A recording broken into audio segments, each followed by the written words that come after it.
Fiona Ellis. I am. You look great, by the way. Thank you. Thank you. I just came from the hair salon, can't you tell? Just for this, I tell Yeah, you, right. your attention to detail is incredible. I'm here today with my friend Rosalind. She's on the mannequin behind me here, and we're calling you today to talk a little bit about this new class that we've got going with you, and it's all about embellishing on hand knits. So, Fiona, I thought maybe we'd just tell people a little bit about the class. Sure, sure. So this is something that I've been teaching for a number of years, and it's one of those things where you never ask a lady's age, you never ask a knitwear designer how long they've been teaching something, but it's a new trend. It's come back again, which I'm very happy to hear. So sort of embroidery on knits, adding things to your knits instead of just like knitting things in, going back and adding stuff later, and particularly like embroidery techniques have been very fun, and they have a new resurgence. It's a trend.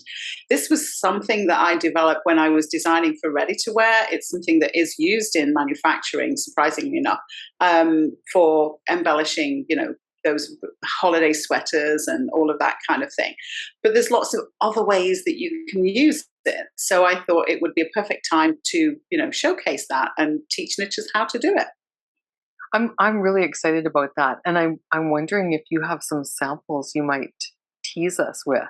I do. I have a few. So I'm just going to go to my other camera, and there we go. Here we are. So this first one that I'm going to show you here, notice that this is actually, it's not fully attached. So this is pieces of knit fabric, very fine gauge, that I have made petals from, and then I've worked an applique technique to embellish this hemline of this sweater. I've done some cables on the brain, chain embroidery, which I've whipped over, which removes the sort of the naivety of that chain embroidery and produces more solid line. And then there's some bullion knots in here. That's one of the things you have to know about knitwear, that French knots don't work because they just disappear into the fabric. So you have to do these beefier ones. And then it has some other embroidery techniques on here. So it's not is a less is more kind of idea, but one simple shot of this on a garment can be a feature, like wearing a piece of jewelry. But then we can do some other things. So I'm just going to move over another swatch to show you. So here we have some more simple things.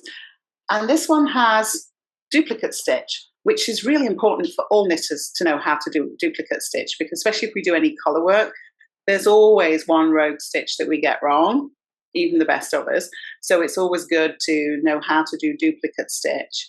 And then a simple little star, and then these cross stitches down here in black over the borders between those two colors.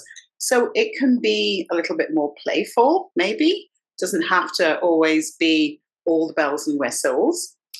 But moving back into looking at something along those lines, this neckline of this sweater here has this little motif that I've put up in the corner. Again, the bullion knots.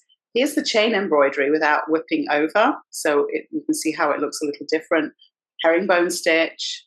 And then these cool little spider webs, which are really super fun to work.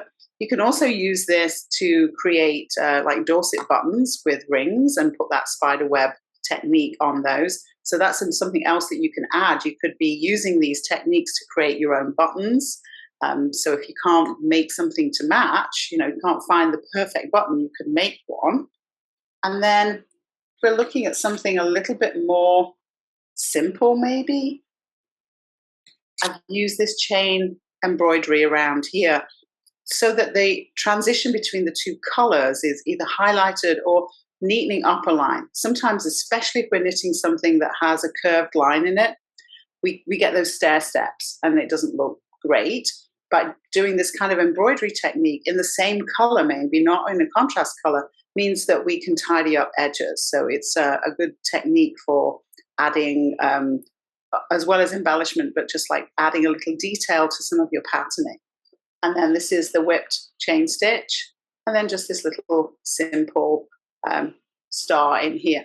And in the class, I'm going to be encouraging people to like experiment with their own samples and add details, playing, and just having fun with it.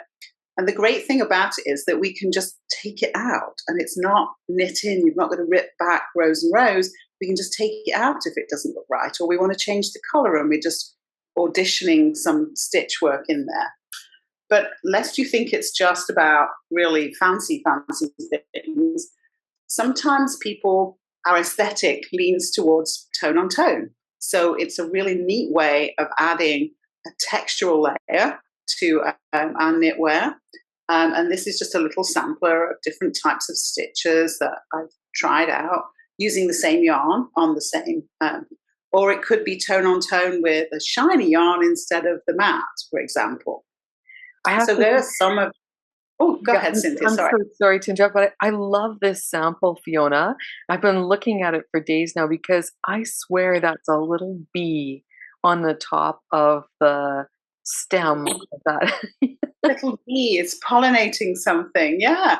And of course, that can be some of these little whimsical elements that you can add to maybe adult wear, especially children's wear. We can add them, but also, how about if we add it to, we're all going crazy making gnomes, but what if it's a flower gnome and it just needs a little bee or a caterpillar or a ladybug or something?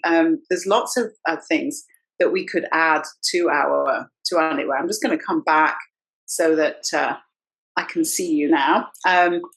It's also a really great way of, we were just talking about, what was that term called? I think it's visible mending, I think is the term that we're using, where maybe we've got a drop stitch or a broken stitch or a ketchup stain, as you pointed out, that we wish to, was our favorite sweater.